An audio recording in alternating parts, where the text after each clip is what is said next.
اللہ کی طرف سے ہمارے لیے انعام کا سبب بن کے آئی ہو.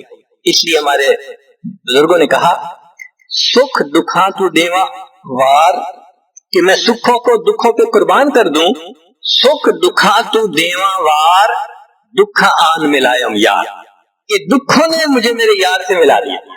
اللہ کو بڑا طرح آتا ہے اس بندے پر جس پر کوئی مصیبت آتی ہے, پریشانی آتی ہے.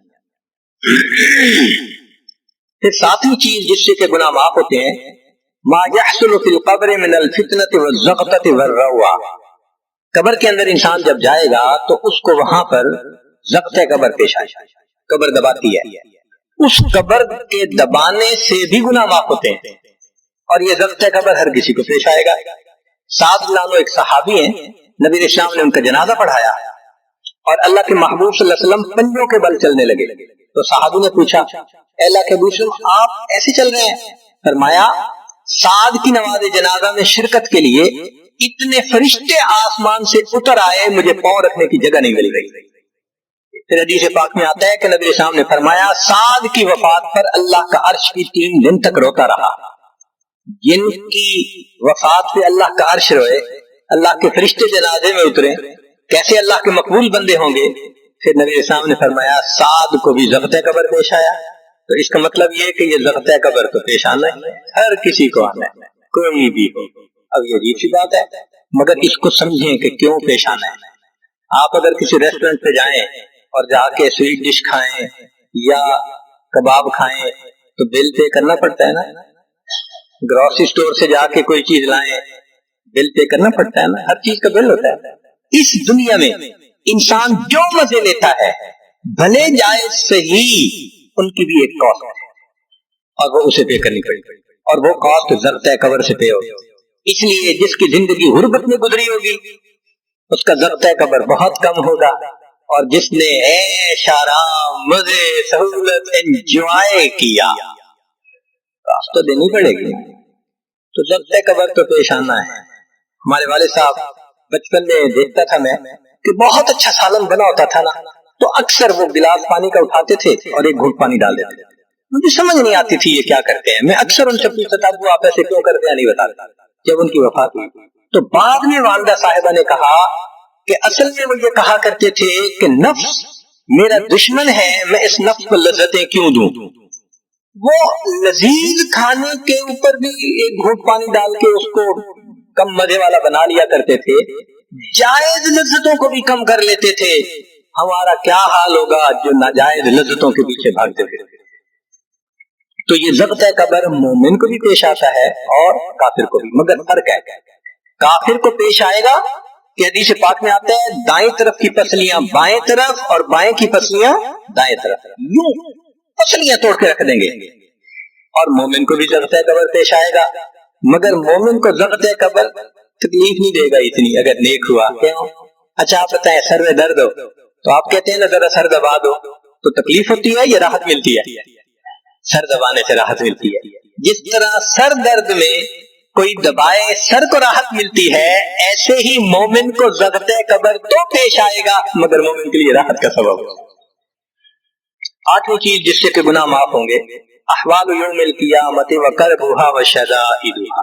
قیامت کے دن جو انسان کو ایک وحشت کی کیفیت ہوگی, ہول کی کیفیت ہوگی, خوف ڈر کی کیفیت ہوگی. اللہ اکبر. امام غزالی رحمۃ اللہ علیہ نے تفصیل لکھی ہے کہ سارے لوگ کھڑے ہوں گے اور سورج بہت قریب ہوگا, پسینے میں شرابور ہوں گے. اللہ اکبر. اس وقت جہنم کے اندر ابال آئے گا اور جہنم کے اندر سے انگارے اٹھ کر اوپر جائیں گے اور واپس گریں گے. فرماتے ہیں اس وقت انبیاء میں سے کوئی نبی بھی ایسا نہیں ہوگا جس کو یہ ڈر نہ ہو کہ کہیں انگارے میرے اوپر نہ جائیں. اگر انبیاء بھی تھرا رہے ہوں گے ہمارا اس دن کیا ہے. تو قیامت کے دن کی دہشت اور وحشت سے چھوٹی چیز نہیں, مگر اس سے بھی اللہ تعالیٰ ایمان والوں کے گناہوں کو معاف فرمائے. پھر نئی چیز جس سے کہ گناہ معاف ہوں گے, شفاعت النبی صلی اللہ علیہ وسلم فی اہل الذنوب یوم القیامہ.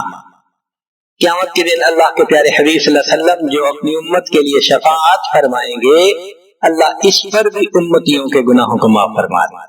نبی صاحب نے ارشاد فرمایا کہ اللہ رب العزت نے ہر نبی علیہ السلام کو ایک ایسی دعا مانگنے کا اختیار دیا کہ جیسی دعا مانگی جائے گی منوان قبول ہو جائے گی. تو انبیاء نے دعائیں مانگی. تو صحابی نے پوچھا اے اللہ کے نبی صلی اللہ علیہ وسلم آپ کو بھی اختیار دیا گیا؟ فرمایا مجھے بھی اختیار دیا گیا. اے اللہ کے نبی صلی اللہ علیہ وسلم آپ نے کیا دعا مانگی؟ فرمایا میں نے کوئی دعا نہیں مانگی، میں نے اس کو ذخیرہ رکھ لیا. قیامت کے دن جب میری گنہگار امت کا حساب ہوگا اس وقت میں وہ دعا مانگوں گا، امت کو لے کے جنت میں جاؤں گا. اللہ کے محبوب صلی اللہ علیہ وسلم کو امت سے کتنا پیار. کوئی ماں اولاد کے لیے 23 سال نہیں روتی. جوان بیٹا فوت ہو 2-4 مہینے رو کے پھر نارمل لائف ہو جاتی ہے. کوئی باپ اولاد کے لیے 23 سال نہیں روتا. اللہ کے پیارے حبیب صلی اللہ علیہ وسلم امت کے لیے 23 سال آنسو رب امتی رب امتی رب امتی دعا مانگتے تھے. لمبے سجدے. ام المؤمنین عائشہ رضی اللہ عنہا فرماتی ہیں کہ محبوب صلی اللہ علیہ وسلم کے آنسو جو مصلی پہ گرتے تھے مجھے لگتا تھا کہ بارش کے قطرے زمین کے اوپر گر رہے ہیں، ایسے آواز محسوس ہوتی.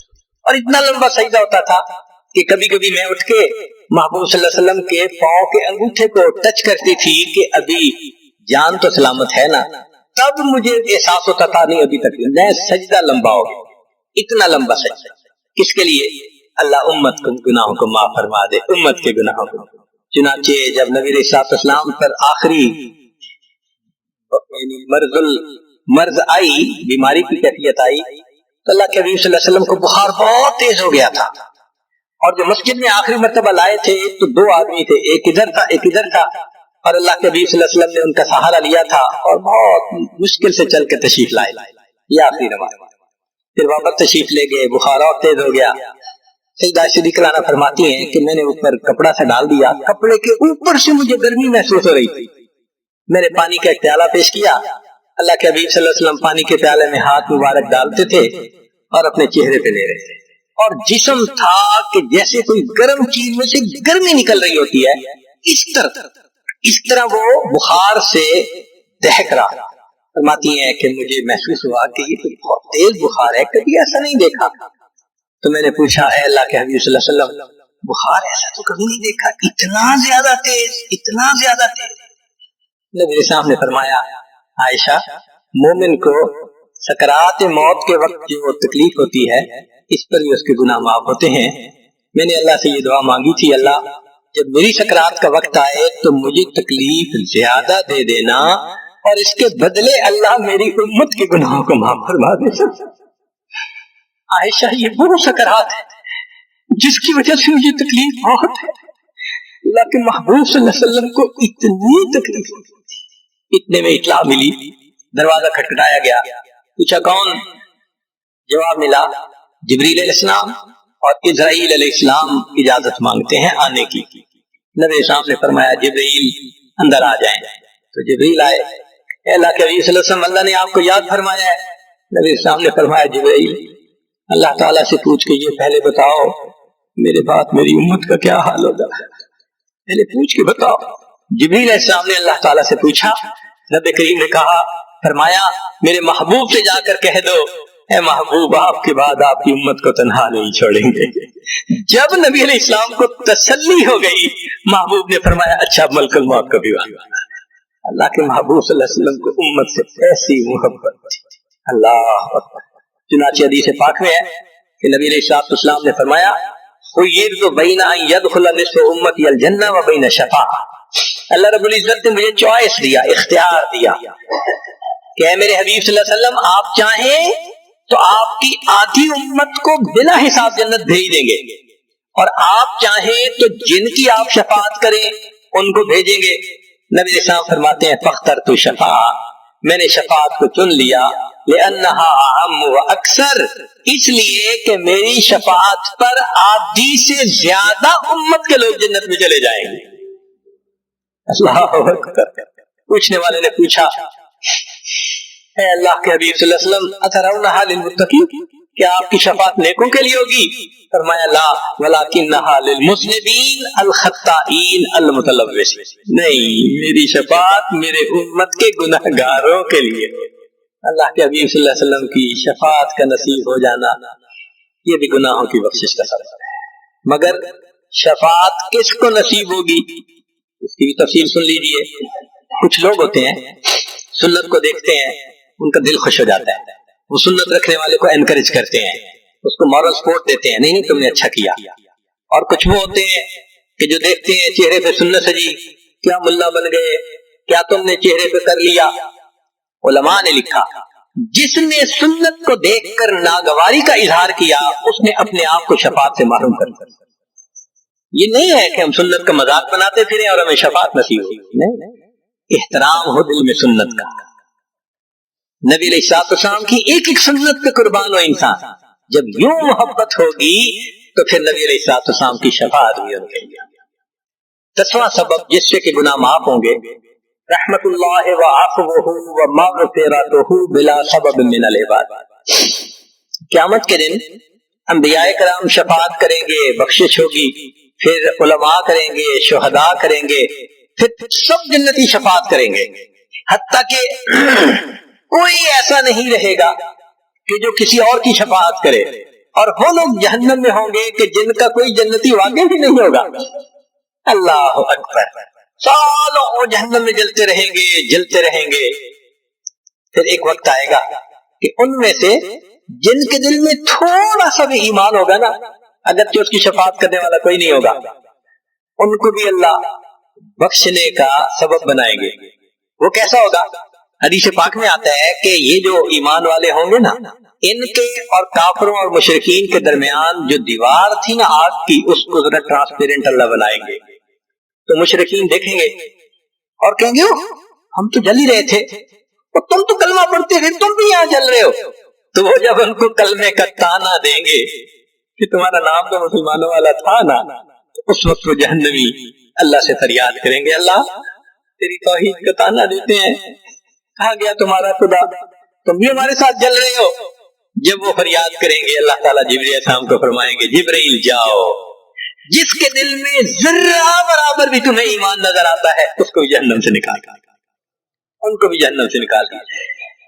پھر اس کے بعد وہ بچیں گے کہ جن کا ذرہ ایمان بھی نہیں فرشتے کو نظر آئے گا، مگر اللہ فرمائیں گے انبیاء نے بھی شفاعت کر لی، شہداء نے بھی، علماء نے بھی، جنتیوں نے بھی، اب میں اپنی رحمت کا اظہار کرتا ہوں، میں بھی تو بندوں سے محبت کرتا ہوں۔ حدیث پاک میں ہے ثلاث حشیات، یوں کر کے اگر گندم ہونا اور انسان دونوں ہاتھوں کو ایسے کرے تو اس کو لپ کہتے ہیں، لپ بھرنا۔ تو اس میں ہزاروں چاول کے دانے آ سکتے ہیں۔ سوچئے اللہ رب العزت لپ بھریں گے تو وہ کتنی بڑی ہوگی، خربوں لوگ ہوں گے، ایک لپ کو بھر کے نکالا جائے گا، پھر دوسری کو نکالا جائے گا، پھر تیسری لپ بھر کے نکالیں گے، پھر ایک حوض ہوگا، کہا جائے گا جہنمی کو اغتسل فی ھذا الغدیر، اس حوض کے اندر تم جاؤ غسل کرو۔ جب وہ غسل کریں گے بالکل ان کے جسم صحیح سلامت ہو جائیں گے، پھر اللہ تعالیٰ ان کو جنت عطا فرمائیں گے، مگر ان کے ماتھے پر لکھا ہوا ہوگا اتقاء الرحمن، کہ رحمان نے اپنی رحمت سے ان کو رعایتی پاس کر دیا، وہ جنت میں جائیں گے۔ اب جو جنت میں جائیں گے تو جنتی لوگ ان کے ساتھ ملیں گے، خوش ہوں گے، مگر کہیں کہیں کوئی ان کو کہے گا ہم تو اللہ کے فضل سے سیدھا آ گئے، تم تو آیا فلاں جگہ سے آئے ہو نا، رعایتی پاس ہو۔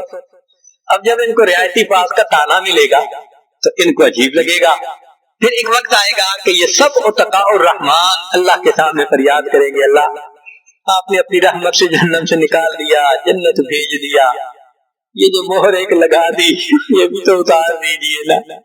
تو اللہ تعالیٰ ان کی مہر کو ختم فرمائیں گے اور یہ جنت میں رہنے لگ جائیں گے۔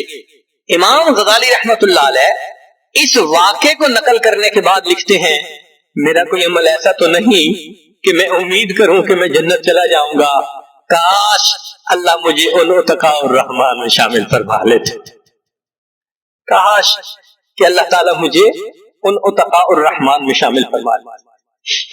بے گناہوں میں چلا زاہد جو اس کو دیکھنے، مغفرت بولی ادھر آ میں گناہگاروں میں ہوں، وہ کرشمے شان رحمت نے دکھائے روز حشر، چیخ اٹھا ہر بے گناہ میں بھی گناہگاروں میں ہوں۔ اللہ حضرت قاری طیب صاحب رحمۃ اللہ علیہ ایک کتاب میں لکھتے ہیں اتنا اللہ کی رحمت کا ظہور ہوگا، اتنا ظہور ہوگا اس دن، ایک ایسا وقت آئے گا کہ شیطان بھی سر اٹھا کر دیکھے گا، اسے بھی امید لگے گی شاید میری بھی مغفرت کر دی جائے۔ وَكَانَ بِالْمُؤْمِنِينَ رَحِيمًا۔ اللہ تعالیٰ قیامت کے دن اپنی رحمت کا اظہار کرتا ہے۔ اللہ کرے قیامت کے دن اللہ کی رحمت سے ہمارا کام بن جائے۔ اللہ تعالیٰ ہمیں اپنے گناہوں سے سچی توبہ کرنے کی توفیق عطا فرمائے، اور اللہ تعالیٰ ہمیں اپنے بخشش کیے ہوئے گناہگار بندوں کی قطار میں قیامت کے دن شامل فرمائے۔ وآخر دعوانا ان الحمد للہ رب العالمین۔